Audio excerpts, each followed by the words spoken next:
you know, we've had previous fundraisers before. We've been successful in raising some money for this. In some ways, again, pound for pound, very effective. The first one was to do filming. So we raised $20,000 for filming something like 19 candidates, actually. And the filming's been done. So to remind people about digital, you got these different phases. You've got the filming part, you know, the getting the raw material together. Then you got the production part, which is to have a product. But then you've got a deployment or distribution part, which is the third part, because it actually gets out and has to be targeted very well, as Chris will talk about.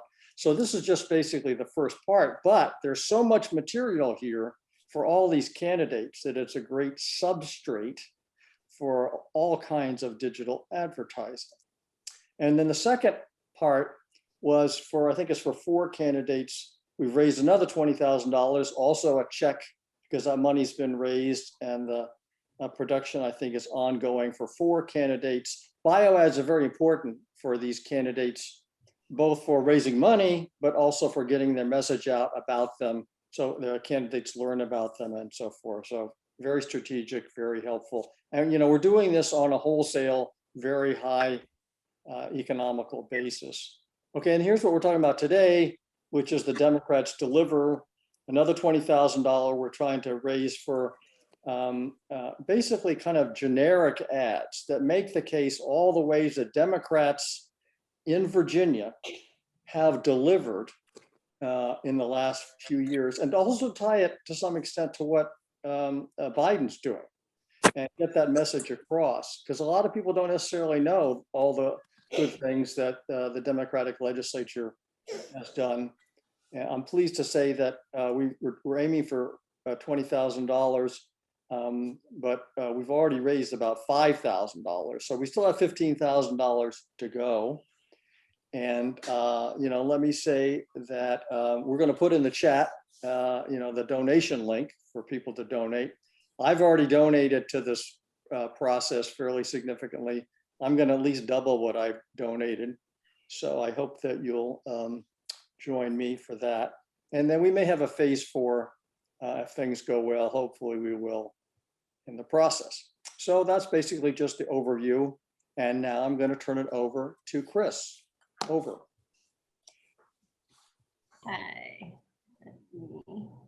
I can share, Julie. I think anybody can share, so give it a shot.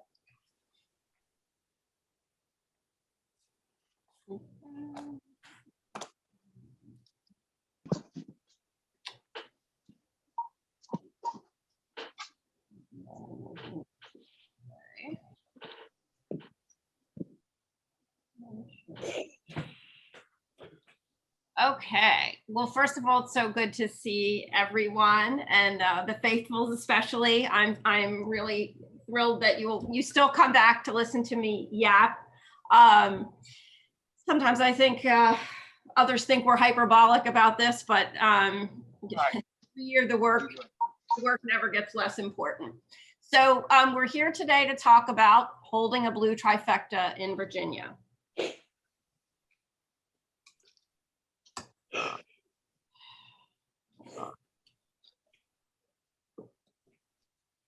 I wanted to start just with a little refresher. You know, talking with Jim and Debbie and Julie, they thought it would be helpful to just remind people of the multiple hats that I wear. Some of you faithfuls have made the comment on occasion that you wish I could be cloned. And so short of figuring out how to do that, we've decided that we wear multiple hats. And that's the best solution we can come up with now. This is sort of a process that's evolved for me since 2017, and I think have just landed at a sweet spot that really allows us to do what we want to do most efficiently and effectively. So the first hat I wear as a digital consultant assigned to these races with SB Digital. We've gotten to the place where the Democratic Party realizes they need to have digital vendors the same as they have always had TV and mail vendors. And so this allows me to essentially embed in these races from February on and really just become the expert on each one of them to be involved in crafting the messaging, to be involved in helping draft the poll, analyze the poll, create the universes that we're going to message to, all of that stuff. So it gives me great exposure and great visibility. And one of the things it gives me visibility to is the gaps and the cracks and where we're not getting the job done. And that's where the second hat comes in, which is my Our States Matter PAC. I spent a couple of years getting frustrated that I kept trying to talk the party into spending appropriate levels of money on digital and spending it early enough. And after a while, I realized that instead of banging my head against the wall, I might as well just go raise the money to do it myself and not have to persuade anybody about it. So that's where the Our States Matter PAC came in. It was formed in 2019. It started right here in Virginia, and a lot of you supported that work back then. And I like to steal Jim's phrase of a triple word score. We really think that, you know, the synergy created by my working with campaigns on the consulting side, working with the PAC to identify the gaps. And then, you know, one of those big gaps has been providing film shoots for candidates that is affordable, or in this case, we've raised the money to make it free for them. What we're then able to do in this, if you build it, they will come approach that we have to organizing this digital work, is once we make those film shoots available and have removed that barrier of entry that's typically a very large cost for campaigns, then we will I'll work with them through SB Digital to actually have their campaign pay for the ads that need to be cut once we get our polling back and find out, you know, what are the issues that are popping in this district. So that's kind of how we have this multiplier effect, and really just starting with a little bit of seed money that you all, you know, provide, not little bit, the seed that you all provide for the film shoot, which then extends, as Jim said, to making bio videos for our challengers who need to break through in these places where we haven't flipped seats yet. Then also our vulnerable incumbents have access to this footage and they only have to pay for cutting the ads. I also then have the confidence, because I happen to think that SB Digital is the best at doing this, how we're actually placing those ad buys and doing the targeting. So it really kind of allows me to leverage the money you all donate as best as possible in the creation of the content, and then to be sure that we're targeting and spending that money smartly on the ad buy side. So we're now in what I'm calling the Virginia Pilot Project 3.0. I feel like I'm always selling that, you know, Virginia's the pilot project. In 2017, we were going to be the first word after Trump. In 2019, we had to show people how you effect a 2-cycle flip. And in 2021, we've got multiple challenges ahead of us. One is that we have to demonstrate how you govern with and maintain a trifecta. This is going to be critically important for us in Virginia, as we see these rights are being eroded in all these states and at the federal level right now, to just protect what we have here. But it's also going to be super important as a roadmap for the midterms in 2022, because we do have this unexpected trifecta at the federal level, although not as large to affect the kind of change we have been in Virginia. But again, anything we can learn this cycle about how we message about what we accomplish and how we maintain a trifecta is going to be critical, not only for Virginia, but for 2022. The second big question is, how do we sustain the blue wave without Trump at the top of the ticket? That's something else we're piloting here. We know that this fueled so much of the flipping we've seen in Virginia since 2017, the door knocking, the crazy voter turnout. So what we're really working on is, you know, how do we keep that energy up? Because we know if we let up, we're going to have some real problems potentially in retaining the governor and also retaining the majority. The next thing I'm just going to call, how do we recover from the 2020 down ballot disaster? Yes, Biden won. This was fabulous. If I had to do a Sophie's choice and someone went back to me last year and said, you can either have Biden win or you can win down ballot in North Carolina, well, I would have said have Biden win.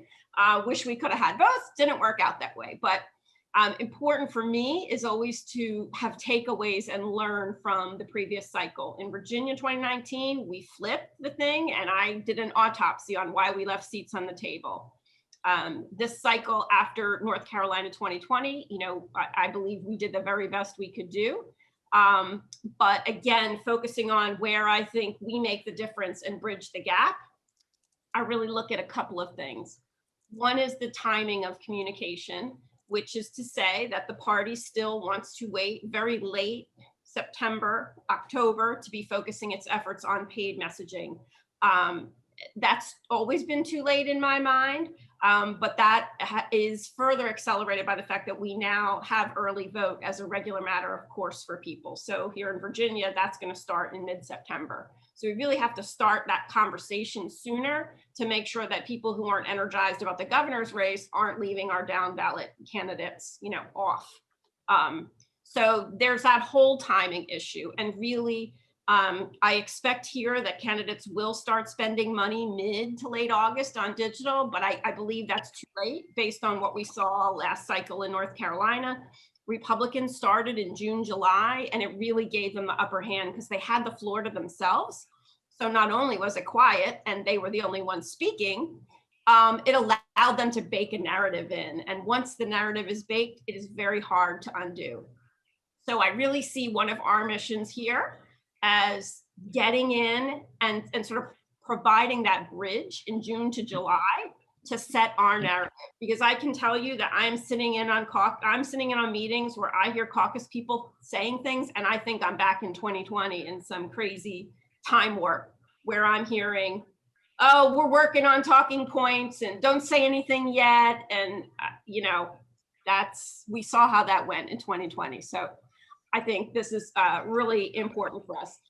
I would also say associated with down ballot disaster is the defund issue. And that's something that we really sat on our heels about as a party, got blasted. It's coming for us here in Virginia and it's going to be souped up on steroids.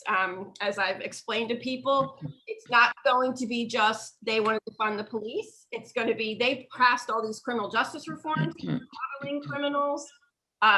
They've got this parole commission that's letting murderers out. Oh, they take your guns away, so you can't protect yourself. So this is going to be even more amped up. The other thing we're seeing them going hard on is this critical race theory, which Fox News is really reverberating on. And so really just trying to be in a position where we're anticipating some of these things and beating them to the punch instead of waiting in a defensive crouch. And the last piece is how do we fend off Republican money? Youngkin has said that he may, put $10 million in these state-led races. So this advantage that we've had the last several years where we're just far outpacing the Republicans, it's very likely not to be the case here. So we have to start to, figure out how we make an adjustment to that. So what we're here to talk about today, as Jim said, we did the funding for the film shoot. I filmed in 3 locations, Richmond, Northern Virginia, and Hampton Roads, and that all went fabulously. Some of these folks, it's their 3rd time in the chair. They are thrilled. They're so grateful for this support. The piece that we're trying to work on now is really what I'm calling taking a victory lap in this Democrats Deliver theme. I'm saying Houston, we have a messaging problem. There was a battleground survey done and focus group survey done by the pollster for the party about a month ago. And the top line messaging from it, I'm just going to read you some of this, is that people are saying it's like regardless of who it is, whether it's Democrat, Republican, whomever, there's no real change affected. At the end of the day, all politicians are liars. You can say, oh, I'm going to do this, I'm going to do that. But you get your butt in office and you ain't literally done nothing. This is enough to make someone's head want to explode who actually follows what happened because we made a gazillion promises and delivered on all of them. And what we're learning from the preliminary polling that we have is that people do not know what we accomplished. And so it is like a tree that has fallen in the forest. So in terms of the first main gap that I identify that I really want us to come in and be able to do here with these Democrats Deliver message is take a victory lap, particularly with our base universe, to say, hello, you may not have been paying attention, but it's time to let you know that we accomplished all these things. I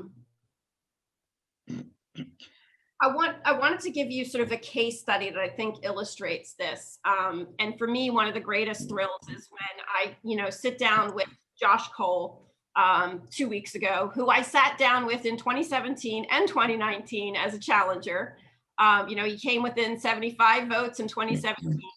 2019, I sat with him up in the upper left corner here. We made an ad for him that was an award winner. So I get to see the challenger candidate, and then I sit with them 2 years later after they've been doing the work, and I get to follow up and say, okay, what'd you actually do on what you promised? So this is our ad we made in 2019. Come up and say, thank you for fighting for the Medicaid expansion. Our opponent wants to take that back. He led his primary fight against the Medicaid expansion. We have citizens who live in the 28th district who have diabetes, who have high blood pressure, and they're struggling to pay for high prescription drug costs. I think we need to make sure we're looking for capping prescription drug costs. I want to make sure that people have access to affordable health care. This is not a privilege, it's a right that every living citizen deserves. So that was one of the very first ads we made that cycle. And this was, literally we raised $10,000 for a film shoot, and that's all we had. And I went to Josh Cole again with these two hats and said, hey, you can give me $2,000 to cut an ad for you. I'm going to make you a killer ad. He did. We did. It won an award. And then everyone started seeing it and was like, hey, we'd like to have one of those ads too. So flash forward now 2 years later, where I sit down with Josh. This is our green screen. This was 2 weeks ago. And I said, hey, so we cut this ad for you. And you said that you were going to protect Medicaid expansion. And you were going to cap prescription drug costs. And you were going to lower healthcare costs. What'd you actually do? And he ran through some things, which I'm going to show you. And then I coached him up a little bit and said, okay, here's what I want you to do. I want you to say, when I came to you 2 years ago, I told you I would do X, Y, and Z. I have delivered. Here's what we've done. So I'm going to show you a little bit of that just to give you a taste. So 2 years ago, we were here. I was campaigning for the House of Delegates, and I made a promise. Healthcare is a human right. It's not a privilege. We have to make sure that we're showing compassion, care, and hope that you can get the necessary resources that you need, not because of what's in your pocket, because you're a human being and you did. Coming out of this pandemic, we are seeing over 500,000 citizens are now on Virginia's Medicaid program. And if we had not expanded that, there's 500,000 citizens who would be sick and without the help they need.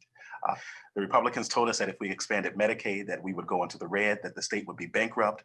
And here we are with a surplus in the budget and healthy citizens in Virginia. During my time in the General Assembly, we've passed legislation lowering healthcare costs and premiums for everyone in the Commonwealth of Virginia. We even passed legislation that would cap and control the astronomical prices of prescription drugs.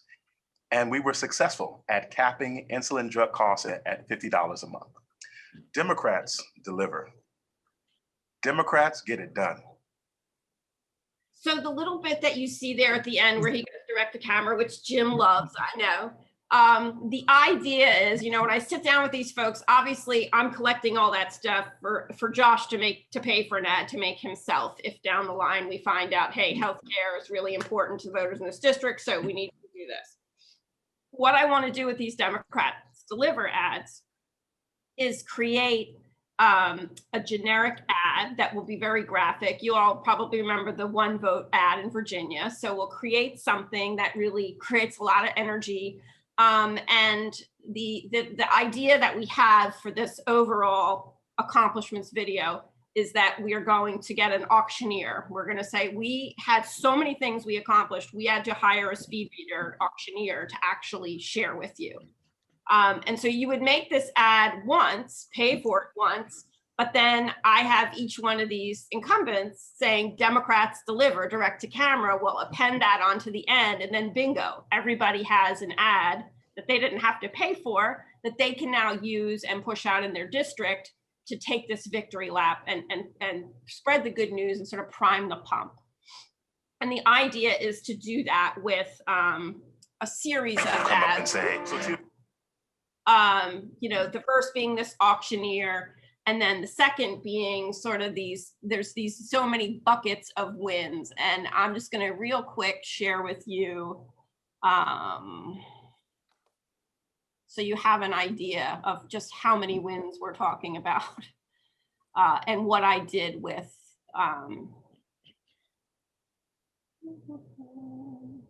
yeah, okay. So this was my outline that I used in the film shoot. And so the first part of it was doing a victory lap. And I went through these buckets, which you'll see are highlighted. Criminal justice reform. These are, I mean, what are there, 20 there? 20 accomplishments on criminal justice reform. I would have a discussion with them. I would have them lead them with an opening statement that said, when I ran in 2019, I promised you that we were gonna work to create an equitable justice system in Virginia. I'm proud to say we passed. And literally, I kind of had to do the checklist because we don't know through polling what will resonate. We just know we'll have it. We had a bucket on working families, healthcare, guns, rebuilding our economy stronger, a more inclusive Virginia, education, protection of voting rights, and environment.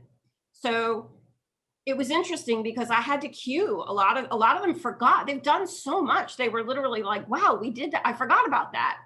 So this was a really good run through for them to get fresh in their minds. You know, there's always a piece of this is the coaching piece that has nothing to do with making videos, really getting them conversant in everything they accomplished, and also correcting them where they would say like, I fought for, you know, capping insulin prices. And I'd say, whoa, back up. You didn't fight for it. That's what we say in North Carolina, where we're in the minority and we can't pass anything. You passed it. And interestingly, our women have a lot more trouble saying that. Well, I don't want to take too much credit. I'm like, yes, you're going to take credit. That's exactly what you're going to do. So we coach them up on all of that. So that was all of our positives. So I could see us making these deliver spots. We could make one on voting rights. We could make one on criminal justice reform, and we could target it to our voters of color. Environmental, we know that young people are going to be huge in this election. You know, so those would be our different buckets. And then, you know, just so you all know, the second piece of what I did was to talk with them about the fact, I posed a question to all of them, you know, what do you say to people who say, we dodged the bullet, Trump's out of office, we're good? You know, what's your message? And basically scare the crap out of people. So I had everybody record that message. And then we also recorded on, what do you say to people who say you want to defund the police? And so I gave everybody a shot at sort of answering that on their own. And then we really don't have talking points from the party on this. So I coached them through what I think the best answer is, and had each of them run through that. So that's kind of where we are. I feel really good about it. We've never had our footage this early. We've never had a majority. So we didn't, you know, I mean, we know taking credit for what we've done is super important. So we're in a great position in terms of having the footage. I think we're going to be in a really good position come late summer, August, when these campaigns start messaging on their own. But I think we have a critical gap right now. And the best thing we can do is fill that gap with some of this generic content that's going to be really powerful. And we also saw in North Carolina how, again, with this, if you build it, they will come. If we create this, and I think if we go to the Democrats and say, hey, look, we made this, give us some money to push this out in these key districts. We think that, I mean, we saw the North Carolina Democratic Party ended up putting in $500,000 last year to support content that would not have existed had 31st Street and Our States Matter not invested in the filming and then invested in producing the content. So I think we can lead the way here and bridge the gap. And I'll tell you that our candidates are counting on it. Like literally, like they say in meetings, like we're counting on Christine to like get the good news out and the good word out because nothing else is happening, which is nice. It's also a lot of pressure, but that's kind of where we are. And I'll take any questions anybody has.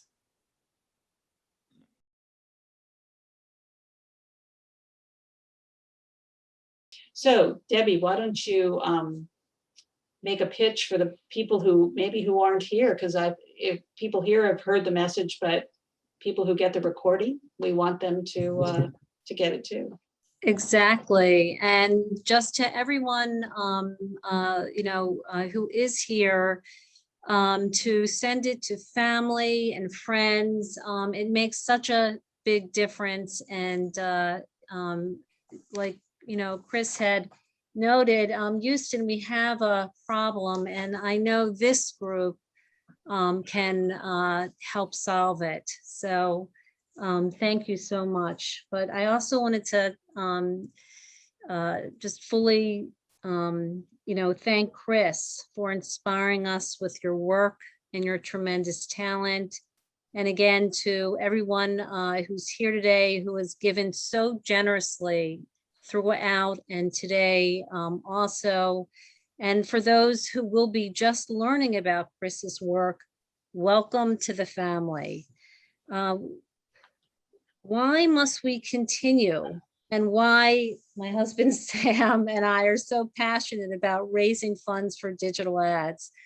Like many of you, we were hoping to take a pause after the 2020 elections, but the shock of the January 6th insurrection, the destructive and ongoing stoking of the big lie, almost all congressional Republicans bending the knee, the ugly rollback of voting rights prevents us from doing just that. Our democracy continues to be in peril. As you know, so much of the radical and undemocratic changes are happening in Republican-led state houses. There are no guarantees that Virginia will be blue. So we have to continue to invest. We have to hold Virginia and expand where we can.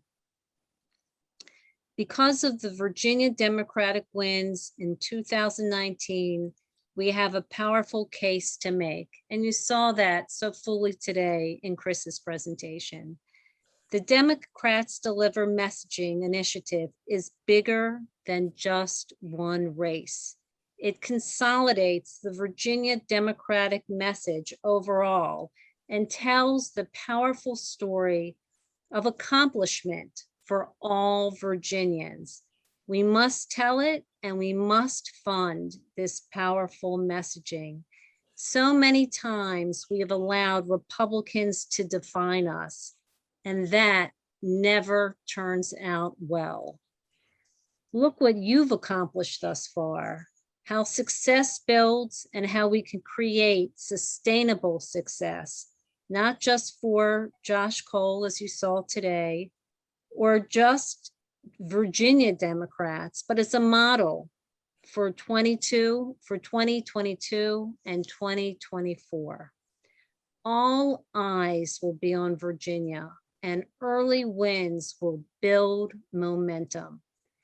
Every investment made now multiplies our chances of greater success. Chris's ads are award-winning and nationally recognized for excellence.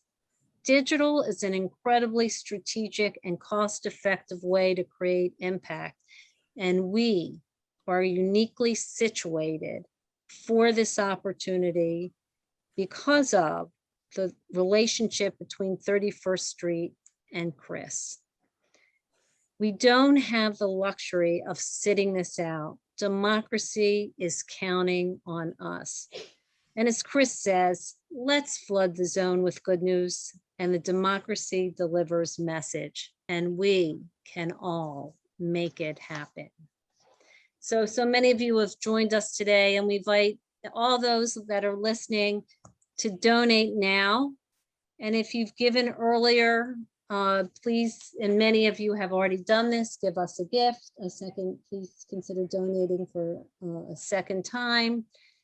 And donations of any size are appreciated and will make an impact in reaching our goal. Thank you so much.